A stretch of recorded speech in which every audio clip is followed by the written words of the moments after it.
दोस्तों, बकरी पालन में बहुत सारे लोग आकर इस लाइन से लौट गए, यानी उनको नुकसान हो गया बेचारों को। इसके पीछे कई कारण हैं। एक तो ये है कि आप स्टॉल फीड पे फार्मिंग करते हैं, क्योंकि चराई युक्त भूमि सभी जगह अवेलेबल नहीं है। हालांकि मैं मानता हूं कि बकरियां चराई के लिए ही बनी है, लेकिन चराई युक्त सुविधा नहीं रहने के कारण या फिर लोग चराना नहीं चाहते।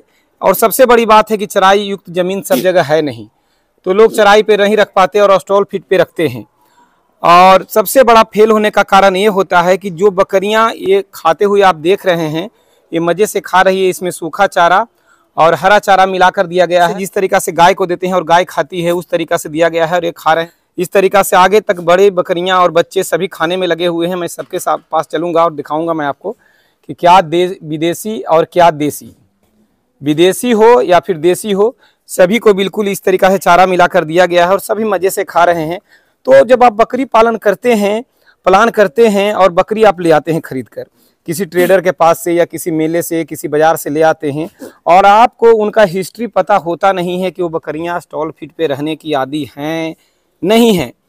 अगर वो हैं तब तो ठीक है, लाते के साथ आप जैसे देंगे उस तरीक़ा से वो खाना शुरू कर देंगे। भले एक दो दिन कम खाएं, लेकिन ये फिर वो खाना शुरू कर देंगे, क्योंकि उनको भी वहाँ भी इसी तरीक़ा से खिलाया गया था। लेकिन यदि आप चराई वाली बकरी ले आए, घुमंतू बकरियां ले आए और अचानक इस तरीक़ा से बाउंड्री बनाकर, बिल्कुल बाड़ा बनाकर और उसके अंदर आप रखते हैं बकरियों को, तो सबसे पहले तो उन्हें ये लगता है कि मैं जेल में आ गई हूँ। डरी डरी सी रहती हैं और उनको जैसे आप इस तरीक़ा से खाना देते हैं तो वो अभ्यस्त हैं ही नहीं, वो चराई करके नोच नोच के खाने के लिए अभ्यस्त हैं। उनको आदत बना हुआ है और वह स्टॉल फीड पे सेट नहीं हो पाती। तो जब बकरी खाएगी नहीं, धीरे धीरे बकरियां कमज़ोर होने लगती हैं, क्योंकि उनको आदत है नहीं स्टॉल फीड पे रहने का। देखिए, मैं बहुत गहराई वाली बात बोल रहा हूं। यदि आप बकरी पालन करने का इच्छा रखते हैं और इस लाइन में आना चाहते हैं तो इस वीडियो को लास्ट तक देखें। मैं बाड़ा घुमाऊंगा भी और आपको ये बातें समझाऊंगा भी। यूट्यूब पर बहुत तरह के वीडियो है, मज़ेदार वीडियो है, और वो सब देखने के बाद इस टाइप का वीडियो आप देखते हैं तो आपको बोरिंग सा लगता है कि ये क्या बोल रहा है। लेकिन मैं आपका भलाई चाहता हूँ, इसलिए वीडियो इस टाइप का बना के आप लोग के बीच में लाता हूँ। चराई वाली बकरी को आप लाते हैं और इस तरीक़ा से बाड़े में रखते हैं तो एक तो बंधा हुआ महसूस करती हैं, जो कि सब दिन आज़ादी से रही थी, तो वो बिल्कुल डिस्टर्ब हो जाती हैं और डिप्रेशन में आ जाती हैं, डर जाती हैं, और खाना पीना तो दूर की बात, खाने की तरफ जाना नहीं चाहती, क्योंकि वो इस तरीक़ा के कभी खाई ही नहीं है। और आप उसे धीरे धीरे आदत लगाते हैं सेट करने के लिए। तो 10 बकरी लाते हैं तो उसमें से 5 बकरी, 4 बकरी तो बहुत आसानी से वो खाना पर सेट हो जाती है। लेकिन कुछ बकरियां ऐसी होती है जो आपका लाख मेहनत करने के बावजूद भी जल्दी नहीं खाना सीखती है स्टॉल फीड पे, और कमजोरी के वजह से, चूँकि शरीर में जो उसका तत्व पहले से बने हुए थे धीरे धीरे घटना शुरू हो जाता है, यानी कैल्शियम, फास्फोरस, विटामिन, मिनरल्स उनके शरीर में घटना शुरू हो जाता है और धीरे धीरे बकरियां बीमार होने लगती हैं। और जब शरीर बीमार हो, यानी जब शरीर कमज़ोर हो जाए, तो बहुत तरह के बीमारियों का सामना करना पड़ता है।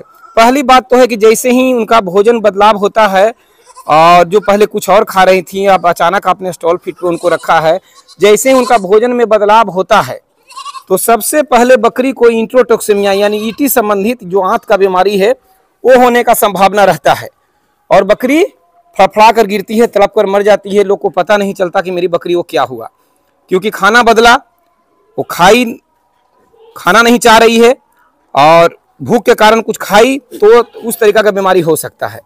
तो मेरा कहने का मतलब है, यदि बकरी पालन आप करने जा रहे हैं तो जैसा कि आप देख रहे हैं कि देसी बकरी है, बिहार की जो नेटिव ब्रीड है, ब्लैक बंगाल, बिहार, असम, उड़ीसा, बहुत जगह पे ये बकरी का पालन होता है और बहुत ही अच्छी बकरी है। प्रजनन क्षमता इसका बहुत ही अच्छा है और इन्हीं सभी बकरियों के बच्चे हैं आगे जो मैंने आपको दिखाया। तो ये भी मज़े से स्टॉल फीड पे रह लेती हैं, कहीं से दिक्कत नहीं है, और आप आँख के सामने ही देख रहे हैं। तो यदि बकरी पालन करने का प्लान किए हैं, तो यदि आप चराई पे रखना चाहते हैं तो कहीं से भी बकरी आप ले आएँ, कोई इशू नहीं है, कोई दिक्कत नहीं है, मज़े से बकरी रह लेगी। लेकिन यदि आपने स्टॉल फीड का प्लान किया है कि मैं स्टॉल फीड पे फार्मिंग करूंगा, मेरे पास चराई युक्त भूमि है नहीं, हालांकि बहुत लोग का कहना है कि स्टॉल फीड पे बहुत महंगा पड़ जाता है, सही भी है, लेकिन मुझे नहीं पड़ता, क्योंकि मैं किसान हूँ, खेती बाड़ी होता है, तो खेती बाड़ी से जुड़ा हुआ यह काम है। भूसा या हरा चारा आसानी से अवेलेबल हो जाता है, मक्का वगैरह खेत में हो जाता है, ज़रूरत पड़ने पर कुछ खरीदता भी हूँ। तो महंगा अगर पड़ता है तो इससे कमाता भी तो हूँ। तो मुझे उतना महंगा नहीं पड़ता, लेकिन बहुत लोग का कहना है कि स्टॉल फीड पे बहुत महंगा पड़ता है। तो मैं इस बात से एग्री हूँ, सहमत हूँ। तो आप ये सोच समझ के आएँ कि क्या आप इन्हें खिला सकते हैं, खर्च उठा सकते हैं, तभी स्टॉल फीड पे आपको रखना होगा, क्योंकि सारे तत्वों को पूरा करना होगा। और क्या क्या तत्व चाहिए इनके शरीर में, ये बहुत सारे वीडियो में मैंने बताया है, और बहुत सारे विशेषज्ञों का वीडियो भी आप यूट्यूब पर देख रहे हैं, जिससे भी आप बहुत कुछ सीख सकते हैं। तो अगर स्टॉल फीड पे आप बकरी रखना चाहते हैं तो आप लोकल किसान जो फार्मिंग करते हैं, यानी स्टॉल फीड पे वो पहले से रख रहे हैं, और उसे किसानों से संपर्क करें।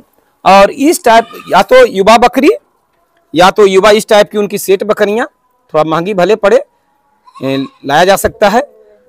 तो या तो इस टाइप की युवा बकरी, या फिर इस टाइप के बच्चे जो अब फुल वैक्सीनेटेड हो चुके हैं, यानी 7 माह से जो ऊपर के बच्चे हो गए हैं, और इस टाइप से खाना खाते हैं, जिसे मैं यहाँ आके बोल रहा हूँ, आवाज़ जिसे वीडियो बना रहा हूँ तो बोल भी रहा हूँ, इन तक भी आवाज़ जा रहा है, लेकिन फिर भी एक भी बकरी अपना सर उठा नहीं रही है, क्योंकि इनको कोई फर्क नहीं पड़ता।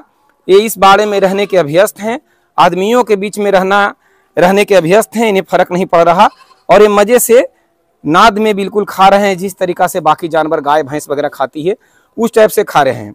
तो अगर इस टाइप के बच्चे आप कहीं से खरीद के लाते हैं, जो कि बिल्कुल स्टॉल फीड पे सेट है, कहीं जाते हैं आप, वहाँ उनके पास देखते हैं कि किस तरीक़ा से बकरियों को खिलाते हैं, स्टॉल फीड पे बकरियाँ खा रही है नहीं खा रही है, या बहुत दिन से आप उनको जानते हैं कि नहीं इन्हीं के बाड़े के बच्चे हैं।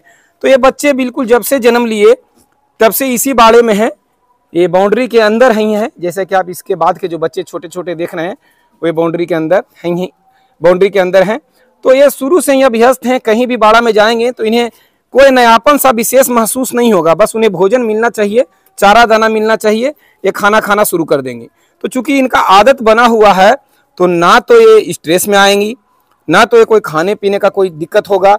ठीक है, मैं हरा चारा में मसूर का, कुछ गेहूं का भी मिला हुआ है, हरे चारे में भी नेपियर इसमें डाला हुआ है, कुछ गोभी के पत्ते डाले हुए हैं, आप इसमें कुछ अंतर भी कर देंगे। लेकिन 1-2 दिन बकरी हो सके कम खाए, लेकिन फिर आपके पास खाएगी, क्योंकि उन्हें पता है कि ये नाद में मुझे भोजन मिलता है और मुझे इस नाद में खाना है। भले नाद का कलर आपके यहाँ दूसरा हो, डिजाइन दूसरा हो, ये इतना नहीं सोचेंगी, ये खाएंगी।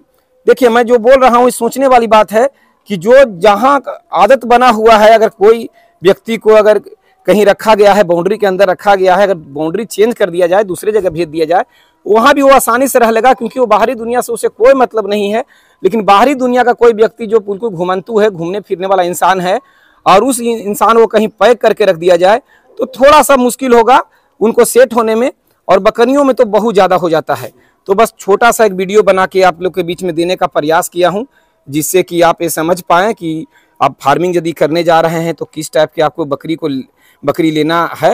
ये मैं बकरी बेचने के लिए वीडियो नहीं बना रहा हूँ, क्योंकि मेरे पास जितने बच्चे आप देख रहे हैं वो मेरे से बहुत पहले से मैं हूँ, तो मुझसे लोग जुड़े हुए रहते हैं और पहले ही एडवांस बुकिंग करा देते हैं, और तैयार करने के बाद उन तक ये बच्चा पहुँच जाता है, वो आकर ले जाते हैं। तो मैं बस ये लोक हित में, किसान हित में बता रहा हूँ कि आप कहीं कोई जो ट्रक से लाते हैं उनसे ना लेकर, कोई किसान जिन्हें आप जानते हैं उनसे संपर्क करके इस टाइप के बच्चे या इस टाइप की बड़ी बकरियां जो स्टॉल फीड पे रहने के आदी हैं, वो खरीद के लाएं। क्योंकि अगर कोई भी स्टॉल फीड पे रख रहा है, बहुत दिन से फार्मिंग कर रहा है, तो आपको ये सोचने का जरूरत ही नहीं है कि वैक्सीन लगा हुआ है या नहीं जी, क्योंकि यदि वैक्सीन नहीं लगा हुआ रहेगा तो वो पाल ही नहीं पाएगा। मजबूरी है वैक्सीन उनका लगाना, यदि वो कर रहे हैं फार्मिंग। तो एक तो आपको वैक्सीनेटेड बच्चे मिलेंगे, बकरियां वैक्सीनेटेड मिलेगी, और सबसे बड़ी बात है कि वो अभ्यस्त मिलेंगे, जिस टाइप से आप रखना चाहते हैं उस टाइप का आदत बना हुआ मिलेगा, और आपको बकरी पालन में बहुत आसानी होगा।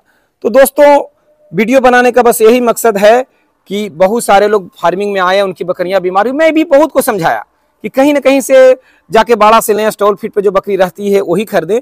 लेकिन चूंकि स्टॉल फीड की बकरियां थोड़ा महंगी पड़ती है, और जो जहां तहां से गांव से आप खरीद लेते हैं तो थोड़ा सस्ती पड़ती है, और इस गणित को लोग समझ नहीं पाते कि सस्ती पड़ रही है, लेकिन आप उसे इस तरीका से जो खिलाने का आदत है वो होगा तभी तो रह पाएंगी, और ये चीजें लोग नहीं समझ पाते और उनको नुकसान होता है। तो दोस्तों, वीडियो में बहुत लोग को ये बुरा लग